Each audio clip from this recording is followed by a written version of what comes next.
Happening शुरू हो चुकी है। वो कहते हैं ना, एक बड़े इवेंट से पहले जिस तरह की गहमा गहमी होती है, उस तरह की गहमा गहमी इस वक्त जो भी पाकिस्तान में है वो फील कर रहा है। जो लाहौर में है या जो कराची में है वो ये गहमा गहमी ज़रूर फील कर रहे हैं। ट्राई नेशन की शुरुआत होगी और ट्राई नेशन के बाद चैंपियंस ट्रॉफी 8 को पहला मैच खेला जाएगा ट्राई नेशन का, और उसके लिए तैयारियां ज़ोरों शोरों पे हैं। आज प्रैक्टिस सेशन होगा। पाकिस्तान टीम तो पिछले 2 दिन से कर ही रही थी, मगर आज LCCA में पाकिस्तान टीम और न्यूजीलैंड दोनों इन एक्शन दिखेंगी और प्रैक्टिस सेशन होगा। उस हवाले से बात करेंगे। साथ ही साथ इंजरीज यानी चैंपियंस ट्रॉफी का स्क्वाड का ऐलान करना है सबने, इंजरीज पे इंजरीज आई जा रही है, उस हवाले से भी डिस्कशन होगी। एंड देन कल आकिब जावेद ने बहुत सारे सवालों का जवाब दिया, उस हवाले से भी डिस्कशन करेंगे। मैं हूं सवेरा पाशा और मेरे साथ मौजूद है हाफिज मोहम्मद इमरान। और स्टेडियम की तामीर के हवाले से भी रोज़ाना सवालात हो रहे थे, उसका भी जवाब ये है कि कल उसका इफ्तिताह हो रहा है। पाकिस्तान क्रिकेट बोर्ड ने उसकी तफसीलात भी जारी की हैं। वहाँ पर म्यूज़िकल शो भी होगा, लेज़र लाइट शो भी होगा, फायरवर्क्स भी होगा, आतिशबाजी भी होगी और फिर ज़ोहराना भी होगा। उस स्टाफ के लिए, उन मेहनत करने वाले लोगों के लिए जिन्होंने मेहनत की और ये स्टेडियम कम वक्त में तामीर किया, तो उस पर भी कल पाकिस्तान के वज़ीर-ए-आज़म मियां मोहम्मद शहबाज शरीफ साहब उसका बाकायदा तौर पर इफ्तिताह कर देंगे। फिर साथ ही साथ जो कि चैंपियंस ट्रॉफ़ी है, जिक्र किया गया है क्रिकेट का और आकिब जावेद की प्रेस कॉन्फ्रेंस का भी, तो इसी पर बात को आगे बढ़ाएंगे। हमारे साथ मौजूद हैं test fast bowler Tanveer Ahmed साहब। तनवीर साहब, अस्सलाम वालेकुम। वालेकुम सलाम। बहुत शुक्रिया जनाब। बहुत सारे लोग ऐसे होंगे कि जो इस टीम पर तनकीद कर रहे होंगे, लेकिन बहुत कम ऐसे होंगे जो कह रहे होंगे कि ठीक है। तो आप किस तरीके से देखते हैं पाकिस्तान क्रिकेट बोर्ड की सिलेक्शन कमेटी और टीम मैनेजमेंट को कि उनकी तरफ से इस टीम का दफा जिस अंदाज में किया गया? यानी आप ठीक है वाली साइड पे हैं या शिकायत वाली साइड पे हैं? देखिए मुझे ऐसा लगता है, सवेरा के साथ इतना अरसा काम किया ना, सवेरा लगता है मेरे माइंड को ना बहुत अच्छे तरीके से जो है वो समझ गई है कि मैं क्या बोलना चाहता हूँ। ये जो ठीक है वाले लोग हैं ना, इसका मतलब है कि आपके जो सोच है ना दोनों तरफ है। आपका पैर बोर्ड की तरफ भी है, शायद नौकरी पे मिल जाए वहां चले जाए, और आप टीवी पे भी बैठ के ये जो भी आपको चीजें समझ आती है, ये ठीक है वाले वो लोग होते कि किसी को जो है वो कोई हमारे पे नाराज ना हो जाए। सीधी बात ये है कि भाई हम तो बात करते हैं जो आपकी सिलेक्शन थी, जो आपके लड़के ऑस्ट्रेलिया के टूर पे खेले थे, जो साउथ अफ्रीका के टूर पे खेले थे, जो जिम्बाब्वे के टूर पे खेले थे, सिर्फ आपके वही लड़के होने चाहिए थे। इस साइम अयूब के चक्कर में आपने 2-3 लड़के ला के टीम में मतलब यानी कहीं से भी कोई मतलब यानी सर पैर नहीं था, ठीक है, आपने उनको ला के टीम में डाल दिया। तो मतलब ठीक है बीका के चक्कर तो नहीं होना चाहिए ना, आपको स्ट्रेट अवे बोलना चाहिए भाई आप आए हैं, पैसे किस चीज के लेते हैं। अगर आपने इतनी क्रिकेट खेली, आकिब जावेद साहब ने, असद शफीक ने, अजहर अली ने इतना अरसा टेस्ट क्रिकेट, वनडे क्रिकेट खेली, तो वो किस लिए खेली?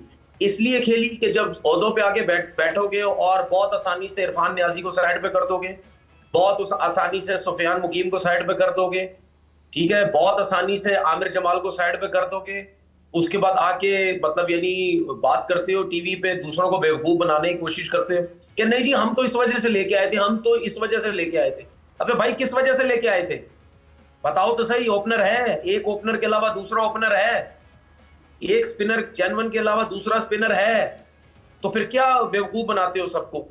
और वो जो लोग जो कहते हैं ठीक है, वो लोग भी इनकी सपोर्ट में रहते हैं, वो भी इनके साथ खेले हुए उनकी सपोर्ट में रहते हैं कि हमारी चीजें इनको बुरी ना लग जाए। सीधी बात करो यार, पाकिस्तान के लिए बात करो। तनवीर फिर मुझे ये बताएं कि मतलब आप उस थॉट प्रोसेस से हैं जो ये कहता है कि अगर साइम अयूब सिर्फ 9 ODI खेले हुए साइम अयूब क्या इंजर्ड हुए, पूरी जो है पूरा पाकिस्तान क्रिकेट का जो है वो ढांचा हिलना शुरू हो गया है। सो साइम अयूब के जगह पे आप कहते हैं एक जेन्युइन ओपनर आना चाहिए था? बिल्कुल जेन्युइन ओपनर आना चाहिए था। बट साइम अयूब सिर्फ ओपनिंग तो डिलीवर नहीं करते ना, उनकी यूटिलिटी पाकिस्तान टीम के लिए वो स्पिन बॉलिंग भी करते हैं और मिडिल में काफी दफा उन्होंने ओवर्स किए हैं पाकिस्तान के लिए। सो वो तो दोनों यूटिलिटीज कैसे होंगी अगर सिर्फ एक ओपनर आ जाएगा तो? नहीं देखिए साइम अयूब तो ये तो हमें पता नहीं कि बहुत ही हाईली टैलेंटेड वो नेचुरल ओपनर है और वो करता भी ओपनिंग है। उसके साथ वो जिस तरह आपने बॉलिंग की बात की वो भी कर सकता है, लेकिन अगर आपके पास उसके जाने के बाद आपके पास कोई ओपनर नहीं है तो फिर आपका काम है ना कम से कम जेन्युइन ओपनर तो लाओ ना। बेशक वो बॉलिंग करता है या नहीं करता, आप पहले ऊपर की चीजें तो अपनी बैलेंस करो ना, उसके बाद आके आप नीचे देखो कि हमें अब किन किन चीजों की जरूरत है। हमें मिडिल ऑर्डर स्ट्रॉन्ग करना है, हमने ऑलराउंडर्स लेके आने हैं, हमने स्पिनर्स हमारे पर नहीं है, उसको किस तरह पूरा करना है। पहले ओपनर तो देखो, उसके बाद ये चीजें देखो। अब मैं हमेशा एक चीज बोलता हूं, हमारी क्रिकेट टोटल नेचुरल टैलेंट पे चलती है। जब हमारा नेचुरल टैलेंट कहीं ना कम होता है, ठीक है, उसके बाद हमें लाले पड़ जाते हैं, अब हम किस तरह रन करेंगे, अब हम किस तरह टीम बनाएंगे। तो भाई ये जो सिलेक्टर्स, ये 3 सिलेक्टर्स जो है, आकिब जावेद, अजहर अली, असद शफीक, ये जो अगर इतनी अलीम डार, भाई आप लोग अलीम डार भी सिलेक्शन कमेटी में ना मैं सिर्फ इन तीनों को सिलेक्टर मानता हूं, मैं किसी औरों को सिलेक्टर नहीं मानता। बात सीधी सी ये है कि अगर ये इतनी तीनों क्रिकेट खेले हुए हैं, उसके बावजूद ये इतने पैसे लेके ये 15 लड़के नहीं सिलेक्ट कर पा रहे चैंपियन ट्रॉफी के अपनी कंट्री के अंदर, तो फिर इनका आने का फायदा क्या। देखिए उस चीज को छोड़ दे, तुक्का लग गया, तुक्के से जीत गए, उसका कोई कुछ भी नहीं कह सकता। ठीक है, क्रिकेट ऐसी चीज है, कुछ भी हो सकता है यहाँ पे। तनवीर, काश इतना स्ट्रेट फॉरवर्ड होता पाकिस्तान टीम के लिए टीम सिलेक्ट करना जब एक आईसीसी का बड़ा इवेंट हो। हम इस गुफ्तगू में जो है वो senior sports journalist Waheed Khan साहब को भी शामिल करेंगे और उनसे भी जानते हैं। वहीद साहब, अस्सलाम वालेकुम and welcome to the show. वालेकुम सलाम सवेरा। वहीद साहब, क्या इतना स्ट्रेट फॉरवर्ड होता है पाकिस्तान टीम के लिए एक स्क्वाड बता देना, एक स्क्वाड अनाउंस कर देना जब एक आईसीसी इवेंट हो? देखिए बात ये है सवेरा कि जब ये इनिशियल स्क्वाड अनाउंस हुआ था तो मैंने भी जब स्क्वाड देखा तो मैं भी थोड़ा सरप्राइज हो गया कि भाई मतलब ये एकदम से खुशदिल शाह, फ़हीम अशरफ वगैरह कैसे आ गए वापस। फिर उस्मान खान को इन्होंने खिलाया नहीं था रिसेंट टूर्स पे, उसको भी रखा, प्लस फिर एक स्पिनर से रखा। And I was a bit surprised. लेकिन then I checked the performances of Fahim Ashraf and what do you call it, Usman Khan and Khushdil in one-day cricket. In one-day cricket जो हमारा champions cup one day cup हुआ इस season, और उसके बाद जो domestic one day cup हुआ, तो by the time the team went to Australia, Zimbabwe and what you call it South Africa, तो उस वक्त तक ये तीनों की परफॉर्मेंस ऐसी थी कि इनको अगर आप चाहते थे कि चैंपियंस ट्रॉफी में रखें तो इनकी परफॉर्मेंस उस वक्त तक ऐसी थी इन टूर्नामेंट में कि आप इनको बिल्कुल सेलेक्ट कर सकते थे। लेकिन क्यों नहीं सेलेक्टर्स ने सेलेक्ट किया ये मुझे नहीं पता उस वक्त, क्यों फिर आप ले गए, मतलब इरफान वगैरह को makes no sense to me. लेकिन as far the selection is concerned, मतलब मैं समझता हूँ कि उन्होंने परफॉर्म तीनों का डोमेस्टिक में इस सीज़न जो है परफॉर्मेंस अच्छी रही है, बल्कि लास्ट सीज़न भी ठीक ही थी उस्मान की और उसकी क्या बोलते हैं अपने फ़हीम वगैरह की। तो अब मसला ये कि यार एक ओपनर वाली ये जो बात चलती है कि जी ओपनर स्पेशलाइज्ड ओपनर, आजकल की क्रिकेट में, मॉडर्न डे क्रिकेट में अगर आप देखें तो मतलब ऐसा कोई इतना बड़ा ये इशू नहीं है, इतना बड़ा कोई अजाब नहीं है। अगर बाबर ओपन करने को राजी है विद फ़ाखिर जमा तो फाइन, गुड इनफ, उसमें ऐसा कोई इशू की बात नहीं है। प्लस फिर आप ये देखें आपका जो ओपनर्स हैं पीछे कौन है, मतलब आप किसको लेके आएंगे साइम अयूब की जगह। आप इमामुल हक की बात करते हैं, इमामुल हक बिल्कुल एक डिफरेंट टाइप का प्लेयर है फ्रॉम साइम अयूब।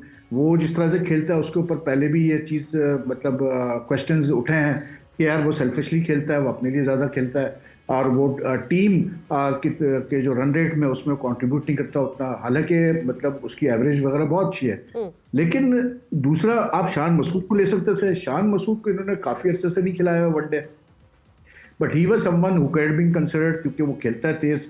तो इतना बड़ा इशू नहीं है सवेरा ये ओपनर का भी, मेरे हिसाब से बाबर अगर कर लेता है तो हो जाएगा काम। लेकिन what is very important here is कि जो सबसे ज़्यादा जो इम्पॉर्टेंट चीज़ है वो ये है कि जो भी सोच इनकी पीछे है खुशदिल को लाने की या उस्मान को रखने की या मतलब फॉर दैट मैटर क्या बोलते हैं अपना फ़हीम को लाने की, वैसे उस्मान भी ओपन कर लेता है, उसने ओपनिंग ही की है डोमेस्टिक में। तो I think what is most important is कि जो आपकी कैसे बोलते हैं ओवरऑल स्ट्रैटेजी है और जो आप सोच रहे हैं कि यहाँ पर पिचेस कैसी होंगी, वो आपकी रीडिंग सही होती है या नहीं होती है। क्योंकि पाकिस्तान में अगर पिचेस आप मिसरीड कर गए जो कि इन द पास्ट हमने किए हैं तो फिर वो हमारे लिए प्रॉब्लम होगा। वरना वैसे ओवरऑल टीम आप देखें तो ठीक ही है, उसमें ऐसा कोई इतना बड़ा झोल नजर नहीं आ रहा। कल पिचेस के हवाले से बहुत डिटेल में आकिब जावेद ने प्रेस कॉन्फ्रेंस में बात की, बट आकिब जावेद ने और बहुत सारी बातें की हैं, वो जरा आपको सुनाते और दिखाते हैं और फिर कॉन्वर्जेशन को आगे